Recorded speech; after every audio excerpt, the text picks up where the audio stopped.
welcome to the programme. Manchester City's Raheem Sterling was in fantastic form on international duty, scoring a goal and assisting one more for England in a 5-1 win against Montenegro. But the victory was marred by alleged racist abuse directed at the away side in Podgorica. Our reporter Rob Jones is at the Etihad, and Sterling, he has called for severe punishment for this, and it's looking quite likely he might get some. Well, UEFA have opened disciplinary proceedings against Montenegro, a range of charges relating to crowd disturbance, but one of those is indeed for racist behaviour, with the UEFA president, Alexander Seferin, saying today that the chants were a disaster. Sterling initially confronted it by cupping his hand to his ear when he celebrated his goal in that 5-1 win, and then after the game tweeting, "Best way to silence the haters, and yeah, I mean racist, hashtag 2019, hashtag get some education." Then after the game, he and his teammate Callum Hudson-Odoi both spoke very maturely about the need not just to ban individuals but wider punishments. Well, if these charges are brought against Montenegro, UEFA will issue a partial stadium ban initially, and then if they re-offend, they will be forced to play behind closed doors. It did overshadow what has been another excellent week for Gareth Southgate's team. 2 qualifying wins, 10 goals, but all he could think about was the treatment of some of his players. In the end, I think I try to protect my players as much as I possibly can. I'm not the authority on the subject. I'm a middle-aged white guy speaking about racism. It's not something that I really have. I just finding it a really difficult subject to broach, because I want my players to enjoy playing football. Strong comments there from Southgate. Certainly we'll keep an eye on this story, of course. But Rob Sterling and his England teammates have returned to their clubs, of course, after international duty. And the focus switches back to the Premier League title race, doesn't it?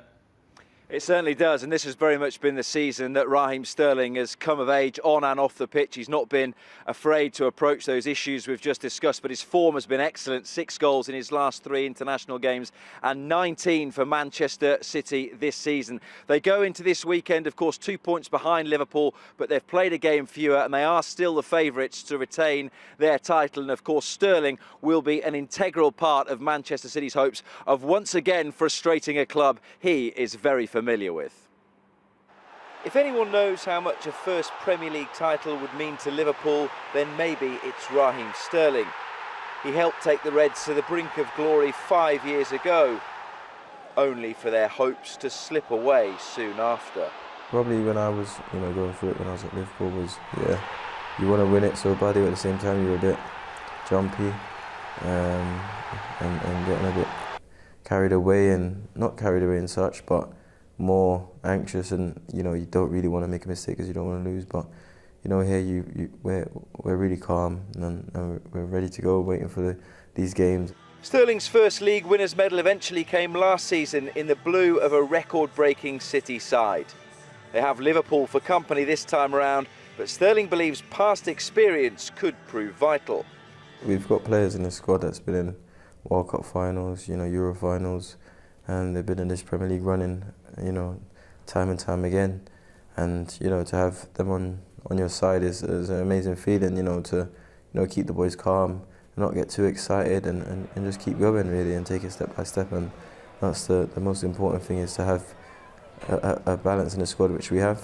Young players, but also players with great and a lot of experience. The forward will return from international duty, hoping to help City complete an unprecedented quadruple. Between now and May, the games will come thick and fast, but the champions can't afford to look too far ahead. Look at the games, as I said to you, the next game that comes, and just we never try to disrespect my opponents in my head at all. You've always got to show respect, and but at the same time be confident. Next up, it's all but relegated Fulham. Sterling scored in the reverse fixture back in September, and a repeat will mean another step towards ensuring his former club's wait for the title goes on.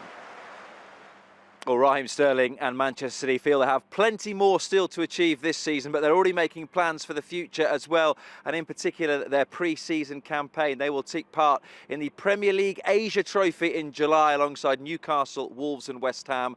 They'll play one game in Nanjing, one game in Shanghai, and then follow that up with a friendly in Japan as well. And Pep Guardiola will hope he can take his team to that part of the world as defending champions and the first team to retain the Premier League title in a decade.